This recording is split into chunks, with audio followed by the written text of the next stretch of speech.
അമ്മേ, ഞാൻ രാജുവിനോടൊന്ന് സംസാരിച്ചു നോക്കട്ടെ. അവനോട് ഞാൻ എത്ര തവണ മാറി മാറി സംസാരിച്ചതാ. എന്നിട്ട് അവൻ എന്തെങ്കിലും കുലുക്കൊണ്ടോ? അവർ ഋതിക മാഡത്തിന്റെ വിവാഹം നടത്തി കൊടുക്കാൻ നടക്കാല്ലേ? എന്ത് ചെയ്യാനാ? നിങ്ങൾ ഇനി അവനോട് ദേഷ്യപ്പെടണ്ട, സമാധാനപ്പെട്. അവനോട് ദേഷ്യപ്പെട്ടിട്ടോ ഇങ്ങനെയൊന്നും പറഞ്ഞിട്ടോ ഒരു കാര്യവും ഇല്ല. നമ്മൾ തന്നെ എന്തെങ്കിലും ചെയ്യണം. നിങ്ങളൊക്കെ പറയുന്ന പോലെ ദീപക്കുമായിട്ടുള്ള ഋതിക മാഡത്തിന്റെ വിവാഹം നടക്കരുതെന്ന് എനിക്കും ആഗ്രഹമുണ്ട്. പക്ഷെ അതെങ്ങനെ മുടക്കുമെന്ന് ആലോചിച്ചിട്ട് മനസ്സിൽ ഒരു വടിയും തെളിയുന്നില്ല. എന്തായാലും വരുന്നിടത്ത് വെച്ച് കാണാം. ഇപ്പൊ ഏറ്റവും വലിയ ബുദ്ധിമുട്ട് ഞാൻ ഈ മുറിയിൽ നിന്ന് ഇറങ്ങുമ്പോ നിങ്ങൾക്ക് എന്നെ ചോദ്യം ചെയ്യുന്നുള്ളതാ. എന്ത് വന്നാലും നോക്കാം.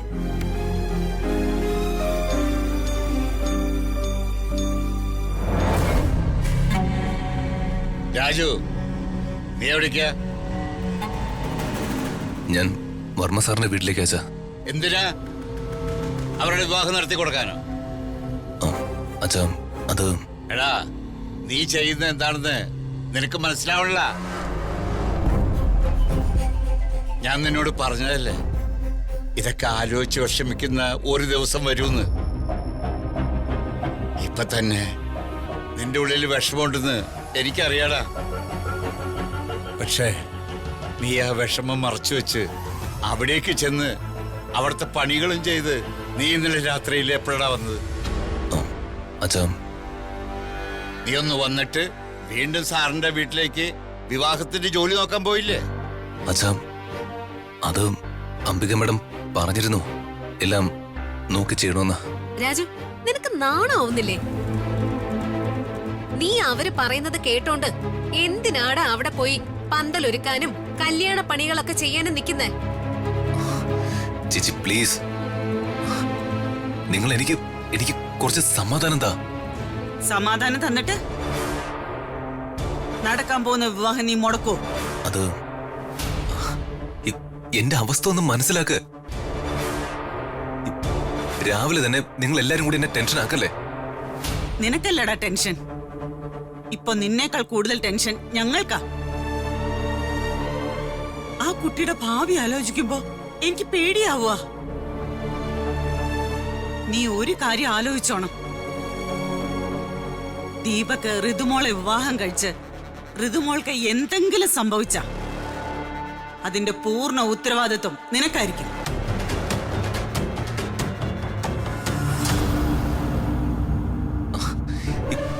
അമ്മ എന്തിനാ ഇങ്ങനെ നെഗറ്റീവായിട്ട് ചിന്തിക്കുന്നത്? അങ്ങനൊന്നും ഉണ്ടാവില്ല അമ്മേ. ഉണ്ടാവില്ലത്രേ. അവൻ തർക്കിക്കാൻ വന്നിരിക്കുന്നു. രാധ പറഞ്ഞത് നീ കേട്ടില്ല? അത് തന്നെ എനിക്കും പറയാനുള്ളത്. ആ കുട്ടിക്ക് എന്തെങ്കിലും സംഭവിച്ച അതിന്റെ പാപം നിനക്ക് മാത്രമല്ലടാ, ഞങ്ങൾക്കും കിട്ടും. ഞാനിപ്പൊ എന്ത് ചെയ്യണമെന്ന് നിങ്ങൾ എല്ലാരും പറയുന്നത്? എന്താ ചെയ്യേണ്ടെന്ന് നിനക്കറിയില്ലേ രാജു? ചേച്ചി, നിങ്ങൾ പറയുന്ന പോലെ ഒന്നും എനിക്ക് ചിന്തിക്കാൻ കഴിയില്ല. ഞാനൊരു സാധാരണ മനുഷ്യനല്ലേ? എനിക്ക് എന്റേതായ പരിമിതികളില്ലേ? അവന്റെ ഒരു പരിമിതി. നിനക്കെപ്പോഴും ഈ ഒരു കാര്യം മാത്രമേ പറയാനുള്ളൂ. അമ്മ എന്നോട് അങ്ങനെയൊന്നും പറയരുത്. ഈ വീടിന് വേണ്ടിയും ഈ കുടുംബത്തിന് വേണ്ടിയും നിങ്ങൾക്ക് ഓരോരുത്തർക്കും വേണ്ടിയാ ഞാൻ ജീവിക്കുന്നത്. അല്ലാതെ എന്റെ ജീവിതത്തില് മറ്റാഗ്രഹങ്ങളോ മറ്റു ലക്ഷ്യങ്ങളോ ഒന്നും ഉണ്ടായിട്ടില്ല. എടാ, അതെല്ലാം മാറണം തന്നെയാണ് ഞങ്ങളും പറയുന്നത്. ഇനി അതിന്റെ ആവശ്യമൊന്നുമില്ല. ജയന്റെ സ്വഭാവത്തിന് ഒരുപാട് മാറ്റങ്ങളുണ്ട്. ജയനിപ്പോ നമ്മളെ പഴയതുപോലെ ഒന്നിനും ബുദ്ധിമുട്ടിക്കുന്നില്ല. പിന്നെ ശ്രീലക്ഷ്മി, അവൾക്ക് ഇഷ്ടപ്പെട്ട ഒരാളെ വിവാഹം കഴിച്ചു. അവള് സുഖമായും സന്തോഷത്തോടെയും ജീവിക്കുന്നു. പിന്നെ ഞാനും വേണുവേട്ടനും. ഞങ്ങൾക്ക് പ്രായമായില്ലേടാ. ഞങ്ങളുടെ ജീവിതം ഇനി എത്ര കാലം ഉണ്ടാവുമെന്നാ? ഞങ്ങൾ ഇനി എത്ര കാലം ജീവിച്ചിരിക്കുമെന്നും അറിയില്ല. ഞങ്ങളുടെ ആഗ്രഹം നീയൊരു വിവാഹം കഴിച്ച് സന്തോഷത്തോടെ ജീവിച്ച് കാണണമെന്നാ. അപ്പോ നിന്റെ ജീവിതത്തിലെ വളരെ നിർണായകമായ വ്യക്തിയാ ഹൃദയമോള്. നിന്നെ പ്രണയിക്കുന്ന ഒരാള്, നിന്നെ വിശ്വസിച്ച് നിന്റെ കൂടെ ഇറങ്ങി വന്ന ഒരാള്. ആ കുട്ടിയെ നീ വിവാഹം കഴിച്ചിട്ടില്ലായിരുന്നു. ആ കുട്ടിക്ക് ഒരു പ്രത്യേക അവസ്ഥ ഉണ്ടായപ്പോ അവൾ നിന്നെ വിവാഹം ചെയ്തു എന്ന് നുണ പറയേണ്ടി വന്നു. നീ നിന്റെ സത്യസന്ധത വർമ്മ സാറിനെ തെളിയിച്ചു. അത് ഞങ്ങൾക്ക് മനസ്സിലാവും. നിനക്ക് വർമ്മ സാറിനോട് നിന്റെ മനസ്സിലുള്ള സ്നേഹവും നന്ദി എല്ലാം ഞങ്ങൾക്ക് മനസ്സിലാവും. നീ സത്യം തുറന്നു പറഞ്ഞ് വർമ്മ സാറിന്റെ കൈകളില് ഋതിക മോളെ തിരിച്ചേൽപ്പിച്ചു. പക്ഷേ ഇപ്പൊ ആ കുട്ടിയുടെ ജീവിതം ഒരു ചോദ്യചിഹ്നമായിട്ട് നിൽക്കുക. ആ കുട്ടി ദീപക്കിനെ വിവാഹം കഴിച്ച അതോടെ ആ കുട്ടിയുടെ ജീവിതം തീരും. അതമ്മയ്ക്ക് ഉറപ്പാടാ. ആ കുട്ടി നിന്നെയാ ഈ ലോകത്തെ ഏറ്റവും കൂടുതൽ സ്നേഹിക്കുന്നതും വിശ്വസിക്കുന്നതും. എന്നിട്ടും അവനെ പോലൊരു നീചന്റെ കയ്യിലേക്കാ ആ കുട്ടിയുടെ ജീവിതം പോകുന്നതെങ്കിൽ ആ കുട്ടി എന്തെങ്കിലും കടുത്ത തീരുമാനം എടുക്കും രാജു. നീ നിന്നെ കുറിച്ച് ആലോചിക്കേ. ഞങ്ങളെക്കാളും നിന്നെ സ്നേഹിക്കുന്ന പെണ്ണിനെ കുറിച്ച് ആലോചിക്കേ. അവളോടൊക്കെ ജീവിതത്തെ കുറിച്ച് ആലോചിക്കേ. അല്ലാതെ നീ ഇനി ഞങ്ങളെ കുറിച്ച് ആലോചിക്കണ്ട. അതെ, എനിക്ക് ആരോഗ്യവും ആയുസ്സും ഉള്ളിടത്തോളം കാലം ഞാൻ എൻ്റെ ഭാര്യയും മക്കളെയും നോക്കിക്കോളാം. നീ അത് പറഞ്ഞ് ബുദ്ധിമുട്ടുണ്ട് രാജു. നിനക്ക് പറ്റുമെങ്കിൽ ഋതിക മാഡത്തെയും വിളിച്ചുകൊണ്ട് വന്ന് എവിടെയെങ്കിലും പോയി ജീവിക്കും. നിന്റെ പുറകെ ഏതായാലും വർമ്മ സാറ് വരില്ല. പിന്നെ അംബിക മാഡവും ദീപക്കും. അവരെ നിന്റെ പുറകെ വരാതിരിക്കാൻ ഞാൻ നോക്കിക്കോളാടാ. അതിനുള്ള ഗഡ്സി അച്ഛനുണ്ട്. അച്ഛനും അമ്മ എന്തൊക്കെയാ ഈ പറയുന്നത്? ഇതൊന്നും ഒരു കാരണവശാലും നടക്കാൻ പോകുന്ന കാര്യങ്ങളല്ല. നിങ്ങൾ വെറുതെ ഓരോന്ന് പറഞ്ഞ ഞാനത് ചെയ്യുമെന്ന് മനക്കോട്ടെ കെട്ടരുത്. ഇതൊന്നും ഒരിക്കലും നടക്കില്ല. അല്ല, നിങ്ങളെന്താ വിവാഹത്തിന് പോകാതെ ഇങ്ങനെ നിൽക്കുന്നത്? പോയി ഡ്രസ്സ് മാറി ഒരുങ്ങി ഇറങ്ങാൻ നോക്ക്. നിങ്ങളൊരു ടാക്സി വിളിച്ച് വർമ്മ സാറിന്റെ വീട്ടിലേക്ക് വന്നാൽ മതി. അങ്ങനെ ഞങ്ങൾ വരുന്നില്ല. അങ്ങനെ ഞങ്ങൾക്ക് ഋതുമോളെ ആ വിവാഹ വേഷത്തിൽ കാണാൻ പറ്റില്ലടാ. നിന്റെ മനസ്സിന്റെ കട്ടിയൊന്നും ഞങ്ങൾക്കില്ല.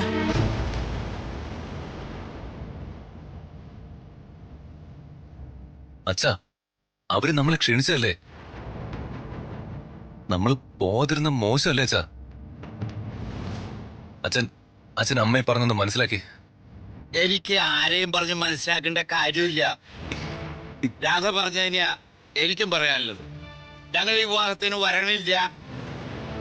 നീ പോയി വിവാഹം നടത്തി കൊടുക്കോ, നാടത്തിന് ദീപക്കിന് ഏൽപ്പിച്ചു കൊടുക്കോ, എന്താന്ന് വെച്ചാൽ നിന്റെ ഇഷ്ടത്തിന് ചെയ്യും. ഞങ്ങളില്ല അങ്ങോട്ടേക്ക്. അച്ഛന്റെ തീരുമാനം അതാണോ? അതെ.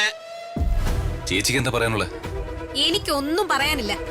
നീ എവിടേക്കാന്ന് വെച്ചപ്പോ ഞങ്ങൾ എങ്ങോട്ടും ഇല്ല. ശരി, അങ്ങനെ ആവട്ടെ.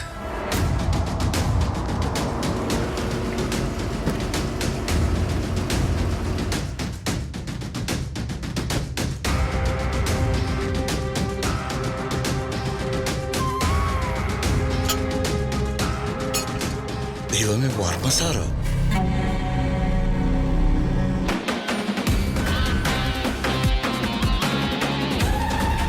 വർമ്മ സാർ എന്താ രാവിലെ ഇവിടേക്ക്? അതും ഋതുമോളുടെ വിവാഹ ദിവസമായിട്ട്? അമ്മേ, ഇനിയെങ്ങാനും ദീപക്കുമായിട്ടുള്ള വിവാഹം നടക്കരുതെന്ന് സാറും തീരുമാനിച്ചു കാണൂ. നമ്മളോട് അതേക്കുറിച്ച് സംസാരിക്കാൻ വന്നതായിരിക്കോ? ഈശ്വര, അങ്ങനെയായിരിക്കണേ. മോളെ വാ.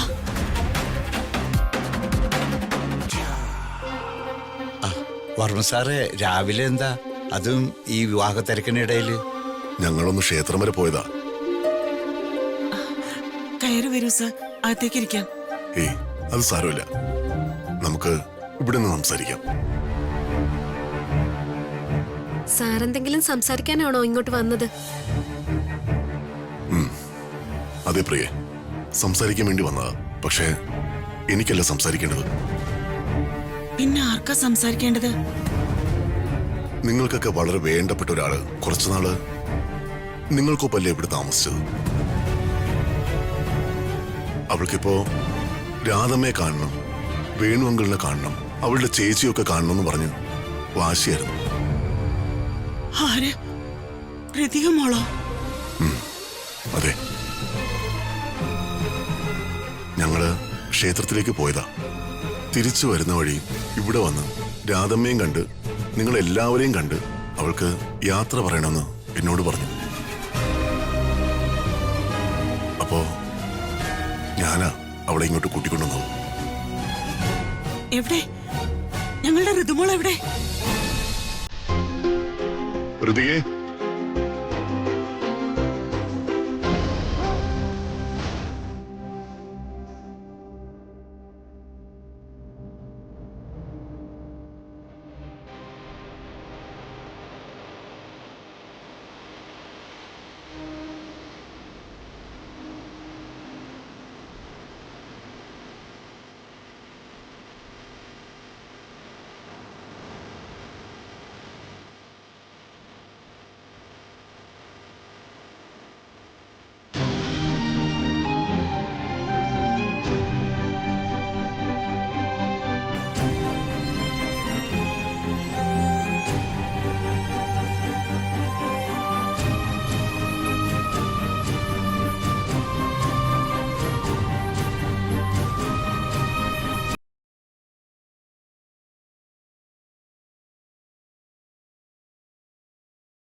മോളെ മറ്റൊരാളെ വിവാഹം കഴിക്കുന്ന കാണാൻ രാധമ്മ എങ്ങനെയാ മോളെ അങ്ങോട്ട് വരുന്നത്?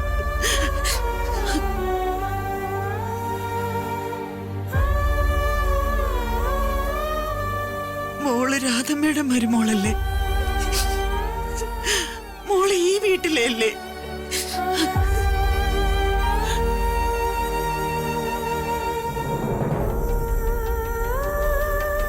മോളെ എങ്ങനെയാ രാധമ്മ അവിടെ വന്ന് വിവാഹ വേഷത്തിൽ കാണുന്നത്? രാധമ്മേ,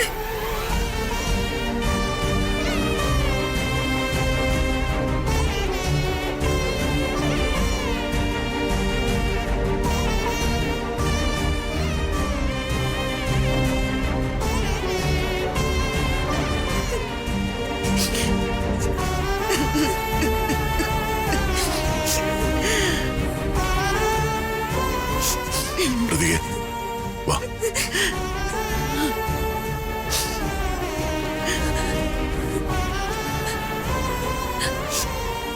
രാധമ്മേ, ഞാനൊരു കാര്യം പറഞ്ഞേക്കാം. രാധമ്മ എന്റെ വിവാഹത്തിന് വരാതിരിക്കരുത്. രാധമ്മ വരണം. രാധമ്മ മാത്രമല്ല, വേണമെങ്കിലും പ്രിയചേച്ചിയും വരണം.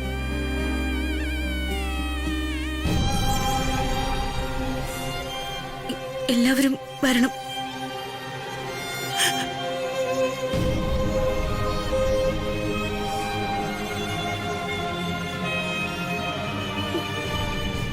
നിങ്ങൾ ആരും വന്നില്ലെങ്കിൽ എനിക്ക് വിഷമവും. രാധമ്മയുടെ വേണുങ്ങളുടെ അനുഗ്രഹം ഇല്ലാതെ എന്റെ വിവാഹം എങ്ങനെ നടക്കുന്നത്? അത് ശരിയാണോ?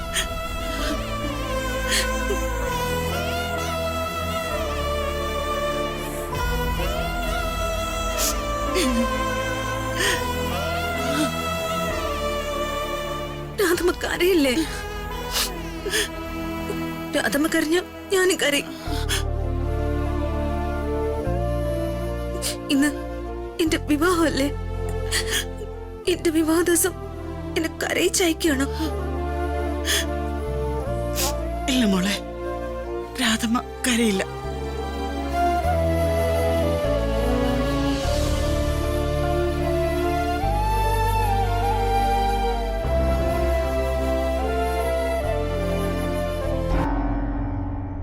ഓ, ഭയങ്കര സെന്റിമെന്റ്സ് ആണല്ലോ.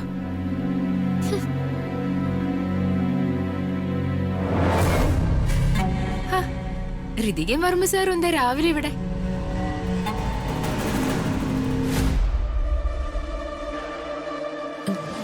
ഞങ്ങള് ക്ഷേത്രത്തിൽ നിന്നും പോകുന്ന വഴി ഇവിടേക്ക് വന്നത്. രാധമ്മയും മേനുവങ്ങളും ഒക്കെ വിഷമം കാരണം ഇനി വരാതിരുന്നാലോ എന്ന് ആലോചിച്ച് അവരോട് വരണോന്ന് പറയാനാ വന്നത്. അതൊക്കെ ഞാൻ നോക്കിക്കോളാം ഋതികെ.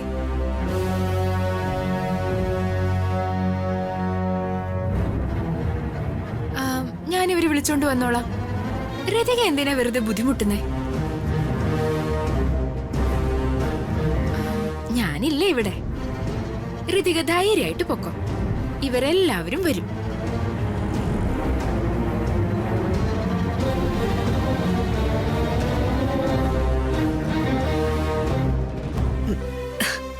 രാധമ്മേ, രാധമ്മ വന്നേക്കണേ. വരാം മോളെ.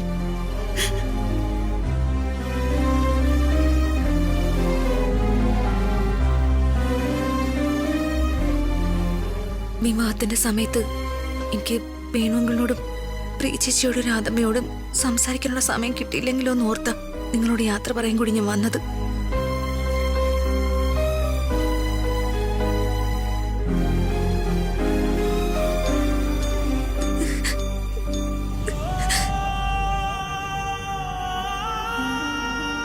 ഇനിയപ്പോ നമുക്ക് ഇടയ്ക്കൊക്കെ കാണാം പ്രിയച്ചി.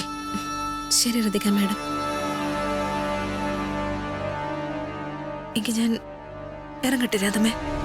പോകണ്ടെന്ന് പറയാൻ എനിക്ക് പറ്റില്ലല്ലോ മോളെ. അതിനുള്ള അവകാശം എനിക്കില്ലല്ലോ.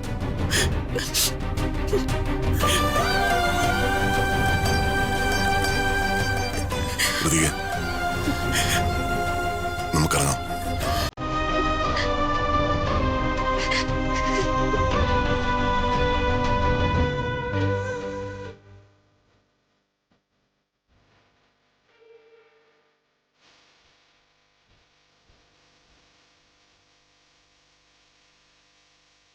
വാ.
നിങ്ങളെല്ലാരും എന്തിനാ രാജുവിനെ എങ്ങനെ തുറച്ചു നോക്കുന്നേ? രാജുവിന് എന്ത് ചെയ്യാൻ പറ്റും? ഇതൊക്കെ വിധിയാണെന്ന് കരുതി അങ്ങ് സമാധാനിക്കുക, അല്ലാതെ വേറെ നിവൃത്തിയില്ല. നീ വാ, നീ വന്നൊരുങ്ങ്. ആ കുട്ടി ഇവിടെ ഒന്ന് വിളിച്ചതല്ലേ, നമുക്ക് വിവാഹത്തിന് പോണ്ടേ? പോണം.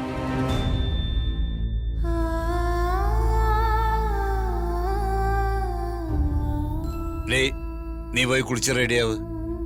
നമുക്ക് വർമ്മ സാറിന്റെ വീട്ടിലേക്ക് പോവാം. വാ.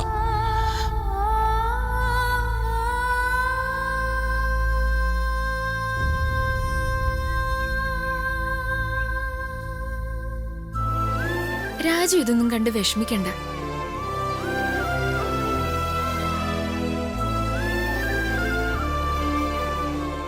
അവർക്ക് ചെറിയ വിഷമമൊക്കെ കാണും. അത് പതിയെ പതിയെ അങ്ങ് മാറിക്കോളും. അതൊക്കെ ഞാൻ മാറ്റിയെടുക്കുകയും ചെയ്യും.